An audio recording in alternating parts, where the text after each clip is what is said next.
আরে দাঁড়া শালা, হে দানব তুই আমার পুকুরের পানি খেতে পারবি না। আরে ভাই চল গোসল করি। ইয়াহু! আরে ভাই এত বড় পুকুরে এত কম পানি কেন? কারণ হচ্ছে ওই বড় দানব পুকুরের পানি দিনে দিনে খেয়ে শেষ করে ফেলতেছে। আর এইভাবে যদি পুকুরের পানি কমে যায় তাহলে আমরা জলপরীরা মরে যাব। ওই দানবের থেকে আমি বাঁচাবো তোমাদেরকে। ওই যে এসে গেছে দানব।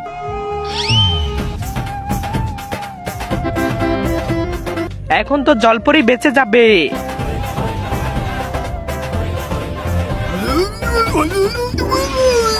আরে ভাই তুই এটা কি করে দিয়েছিস? দানবটি পানি খেয়ে মরে গেল, আমি পানির মধ্যে বিষ মিশিয়ে দিয়েছি। কি? তার আগে তুমি যদি ইন্ডিয়ান হও তাহলে লাইক করো, আর যদি বাংলাদেশি হও তাহলে লাইক সাবস্ক্রাইব দুইটাই করো, আর কমেন্টে তুমি যে দেশে সে দেশের পতাকাটা দিয়ে যাও।